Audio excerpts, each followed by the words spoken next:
প্রিয় ভিউয়ার্স, আজকের টিউটোরিয়ালে আপনাকে স্বাগতম। আজকে থাম্বনেল থেকেই বুঝতে পারছেন যে ক্লাসটি হতে যাচ্ছে মাইক্রোসফট ওয়ার্ডের হোম মেনু নিয়ে, এবং হোম মেনুর পার্ট 1 যে ফন্টের বিষয়টা আছে, যে টুলসটা আছে, এগুলো নিয়ে আমরা শিখতে পারবো। তাহলে আপনি দেখে নিন আজকের ডেডলাইন, যে আমরা এখানে কি কাজ করব। এই কাজগুলো কিন্তু আমরা করব, এই টুলস বক্সের ভিতরে যা আছে এর বিস্তারিত পুঙ্খানুপুঙ্খ আলোচনা করব। আপনারা যদি শক্তভাবে মনোযোগ দেন, তাহলে পুরো বিষয়টিকে আপনি 15 থেকে 20 মিনিটের ভিতরে রপ্ত করতে পারবেন। ওকে, তাহলে আমরা চলে যাচ্ছি। মাইক্রোসফট ওয়ার্ড প্রোগ্রামটি আমি ওপেন করলাম, এবং এখানে আমি পূর্ব থেকেই একটি অ্যাপ্লিকেশনকে লিখে রেডি করে রেখেছি, যাতে আপনারা সহজে বুঝতে পারেন, সময় কম নষ্ট করেন।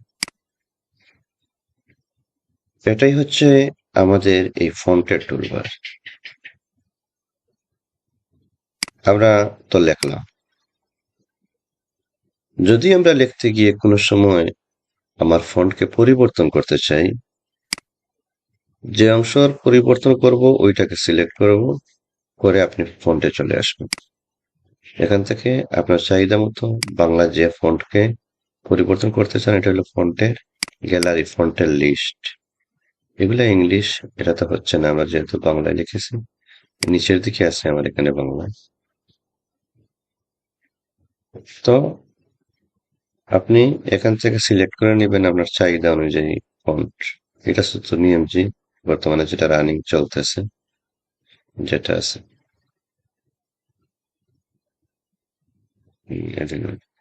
সাথে সাথে এটা সিলেক্ট করার সাথে সাথে এখানে আপনার পরিবর্তন হয়ে গেছে। চান যদি আপনি এটা দিতে পারবেন ফন্ট পরিবর্তন, অথবা চান যদি আপনি আপনার পছন্দ অন্য ফন্ট দিবেন, তাও দিতে পারেন। আর নিচের দিকে আছে বাংলা ফন্ট গুলা, এই যে মনে করেন আমি এটা দিব, এটা চলে আসলো। ওকে, তাহলে আপনি আপনার পছন্দ মতো ফন্টের স্টাইল আপনি এখান থেকে এই ফন্ট থেকে দিতে পারছেন। কোনো সময় দরকার হতে পারে যে আমার এতটুকু অংশকে আমি একটু বড় করব, তখন আপনি দেখেন আপনি এখান থেকে ফন্টকে বড় করতে পারবেন। বর্তমানে আমাদের এটা 16 সাইজে আছে। আপনি চান যদি যে এটাকে 20 করবেন, তাই মানে ওকে করার সাথে সাথে এটা 20-এ চলে আসে। অথবা আপনি চাচ্ছেন একটু একটু করে বড় করবেন, একটু একটু বড় না, এতটুকু আমার দরকার, এতটুকু। আপনি চাচ্ছেন না একটু ছোট করি, তাইলে ওই কমান্ড থেকে আপনি ছোট করতে পারতেছেন। তাহলে আমরা এখানে বুঝতে পারলাম কিভাবে আমি ফন্ট মানে লেখার স্টাইল, বর্তমানে সুতুনিয়ম জি আছে, আমি এটাকে অন্যটা আমার কম্পিউটারে যেটা আছে আমি পরিবর্তন করতে পারবো ফন্ট থেকে। ফন্টের সাইজ থেকে আমি যে লেখা নাম্বারিং আছে ওইটা অ্যাপ্লাই করে আমি এখানে কি করতে পারবো, ফন্টকে বড় করতে পারবো। এখান থেকে আমি চাই যদি আমার সিলেক্টেড অংশটুকুকে বড় করবো, তাইলে এখান থেকে বড় করব। আমি চাই যদি ছোট করবো, তাহলে এখান থেকে ছোট করবো। সো এই ফন্টের এই ক্যাটাগরি গুলা আশা করি আমরা বুঝতে পেরেছি। কোনো কোনো সময় দেখেন, আমি এটাকে হাইলাইট করার জন্য, আমি এটাকে আমার অথরিটির কাছে মেসেজটা মানে হাইলাইটেড করার জন্য আমি এটাকে কি করেছি, বোল্ড করেছি। যদি আমি নর্মালি রাখতাম, তাহলে এটা এরকম থাকতো, এতটুকু হাইলাইটেড হতো না। বা আমি এখানে নিচে আন্ডারলাইন করেছি, আমি এটাকে তুলে দিচ্ছি। যে আমি যদি চাই যদি যে আমার অথরিটি প্রথমেই দেখুক যে আমি কোন বিষয়ের উপরে আমি এই অ্যাপ্লিকেশনটা করেছি, তো আমি চাচ্ছি এতটুকু অংশকে একটু হাইলাইটেড করে দেব, মানে বোল্ড করে দেব। এরকম বোল্ড হয়ে গেছে। আমি যে আবার চাই না আমার বোল্ডের প্রয়োজন নেই, তাহলে আমি এখান থেকে আবার বোল্ডকে উঠিয়ে দিতে পারবো। তাহলে কিভাবে লেখাকে বোল্ড করতে হয়, আবার কিভাবে বোল্ড কি করতে হয়, বোল্ডকে ছাড়াতে হয়, নর্মাল করতে হয়, তাও আমরা বুঝতে পারলাম। মানে সিলেকশন করার পর যদি বোল্ড করতে চাই, তাহলে বোল্ডে ক্লিক, আবার চাই যদি বোল্ড উঠিয়ে নিব, তাহলে আবার বোল্ডে ক্লিক। অনেক সময় আমরা কিছু কিছু অংশকে এরকম হাইলাইট করে থাকি, যেটাকে একটু বাঁকা করে ইটালিক করে দিই, তাহলে এখান থেকে আমরা এটাকে বাঁকা করতে পারতেছি। আবার চাচ্ছি নর্মাল করব, তো আবার ইটালিকে মারলে ওটা নর্মাল হয়ে যাবে। That's enough, easy. আপনি যদি চান কোনো বিশেষ বিষয়কে একটু আন্ডারলাইন করবেন, নিচে একটু মার্কিং করে দিবেন, তাহলে এখান থেকে আপনি কি করতে পারবেন, আন্ডারলাইনে ক্লিক দিবেন। দেখেন এটাতে কি হয়ে গেছে, আন্ডারলাইন, নিচে একটা লাইন হয়ে গেছে, আন্ডারলাইন হয়ে গেছে। আবার চাচ্ছি আন্ডারলাইনটিকে তুলে দিব, আবার ক্লিক করব, আন্ডারলাইনটা উঠে গেছে। সব ফন্টের সাইজ, বোল্ড, ইটালিক, আন্ডারলাইন, এটা আমরা বুঝতে পারবো। এখন দেখেন কোনো কোনো সময় এরকম হয়, আপনার এই ফন্টকে, এই লেখাকে কি করতে হবে, কালার করতে হবে। মনে করেন যে অংশকে আপনি কালার করবেন, প্রথম অংশ আপনি সিলেক্ট করে নিলেন, তারপরে আপনি চলে আসেন ফন্ট কালারে। যদি আমরা বর্তমানে যেটা রানিং আছে লাল কালার আছে, যদি আমরা লালে ক্লিক দিই লাল হয়ে যাবে।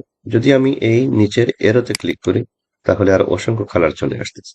যেটার উপরে আমি মাউস পয়েন্টার নিব, যদি এখানে ক্লিক করে দেই, তাহলে ওই কালারটা আমার সেটিং হয়ে যাচ্ছে।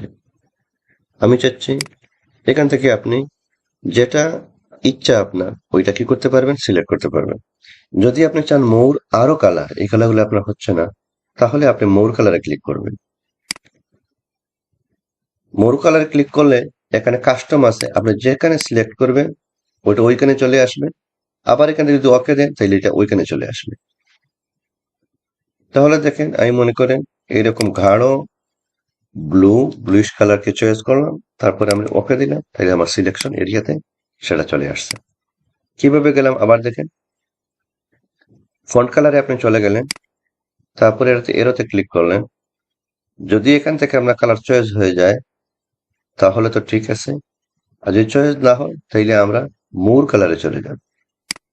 মোর কালারে চলে গেলে এখানে যে কাস্টম থেকে চাই, তাহলে যে কালারে পিক করব ওইটা চলে আসবে এইখানে, ওকে দিব, চলে আসবে আমার এইখানে। এখানে দুইটা অপশন আছে, একটা আছে কাস্টম, একটা আছে স্ট্যান্ডার্ড। আপনি যদি স্ট্যান্ডার্ডে যান, এখান থেকে গিয়ে আপনি যে কালারকে চয়েস করবেন এটা এখানে চলে আসবে, ওকে দিবেন, এখানে চলে আসবে। আশা করি কালার সম্পর্কে আপনি বিস্তারিত বুঝতে পেরেছেন। এমনও হতে পারে কোনো কোনো সময় যে আপনি এই এই যে সিলেক্টেড এরিয়াকে চাচ্ছেন যে এই টেক্সটটাকে আপনি হাইলাইটেড করতে। এখন আপনি যদি কি করেন, এখানে টেক্সট হাইলাইট কালার, ইচ্ছা মতো সিলেক্টেড এরিয়াকে এর নিচে আপনি কি করতে পারবেন, কালার দিতে পারবেন। অথরিটিকে কি করার জন্য, অ্যাট্রাকটিভ বা ওনাকে নজরকে এদিকে ফলো করানোর জন্য অনেক সময় এটা আমাদের প্রয়োজন পড়ে। তাহলে আপনি এখানে কি করছেন, এখান থেকে টেক্সটকে হাইলাইট করে আপনি শিখতে পারবেন। ওকে, আচ্ছা, যখন আমরা কোনো ইংরেজিতে লেখা লিখবো, তখন আপনি এই চেঞ্জ কেজের মাধ্যমে কি করতে পারবেন, আপনার ছোট হাতের লেখাকে বড় হাতের, বড় হাতের লেখাকে ছোট হাতের করতে পারবেন। কিভাবে করবেন আমি একটু অ্যাপ্লাই করে দেখাই আপনাদের। মনে করেন আমি এখানে লিখলাম, তাহলে প্রয়োজন হবে আমার ইংলিশ ফন্টের। উদাহরণ আমি চাইলাম যে বাংলাদেশ লিখলাম, BANGLADES, বাংলাদেশ। আমি চাচ্ছি এর প্রতিটা অক্ষর বড় হোক এবং বাংলাদেশটা ফুল বড় হাতের অক্ষরে হয়ে যায়। তাহলে সিলেক্ট করব, তারপরে আপনি চলে যাবেন চেঞ্জ কেজে। যদি আপনি এটাতে ক্লিক করেন, এখানে আপনি দেখতে পাচ্ছেন সেন্টেন্স কেস, মানে সেন্টেন্সের প্রত্যেকটা প্রথম শব্দের প্রথম অক্ষরটা বড় হবে। যদি আপনি লাওয়ার কেস দিন, তাহলে তার প্রত্যেকটা অক্ষর কি থাকবে, ছোট থাকবে। আমি চাচ্ছি আপার কেস, বাংলাদেশের প্রত্যেকটা অক্ষর কি হবে, বড় হবে। এর জন্য আমি আপার কেস সিলেক্ট করলাম, দেখেন বড় হয়ে গেছে। সিলেক্ট থাকা অবস্থায় আমি যদি চাই ওইটাই কি করব, যে ওইটা শুধু ওই প্রথম অক্ষরটা বড় থাকবে, তাহলে দেখেন তো বাংলাদেশ শুধু প্রথম অক্ষর বড়। আমি যদি চাই যে আর প্রতিটা অক্ষর ছোট হবে, তাহলে ওইরকম ছোট হবে। এখান থেকে আরো কিছু জিনিস, আমি তো একটা শব্দকে নিয়ে কাজ করছি, যদি একটা সেন্টেন্স হয় অথবা একটা প্যারাগ্রাফ হয়, তাও সেম সেন্টেন্স কেস। তার মানে প্রত্যেকটা সেন্টেন্সের প্রথম অক্ষর বড় হাতে হবে, বাদ বাকি সবগুলো ছোট হাতে থাকবে। যদি এটা সিলেক্ট করে দিই তাহলে সব অক্ষর কি হয়ে যাবে, ছোট হয়ে যাবে। যদি আমি ওইটা সিলেক্ট করি তাহলে প্রত্যেকটা অক্ষর বড় হয়ে যাবে। যদি আমি এটা সিলেক্ট করে ওকে দেই তাহলে প্রত্যেকটা শব্দের প্রথম অক্ষরটা বড় হবে। ওই দেখেন, টগল এটা অনেক সময় আমাদের প্রয়োজন পড়ে না। তাহলে এই ব্যাপারটা আমরা নিশ্চিত হতে পারলাম। তাইলে আজকের টিউটোরিয়াল থেকে আপনি ভালোভাবে ফন্ট এবং ফন্টকে কিভাবে পরিবর্তন করতে হয় এটা আপনি বুঝতে পারলেন। তারপরে এখান থেকে আপনি ফন্টের সাইজ বুঝতে পারলেন। তারপরে এখান থেকে আপনি ফন্টের সাইজ কিভাবে বড় করতে হয়, কিভাবে এক সাইজ ছোট করতে হয়। আবার চেঞ্জ কেজে এসে কিভাবে তার ক্যারেক্টারকে বড় হাতের ছোট হাতের এগুলা করতে হয়।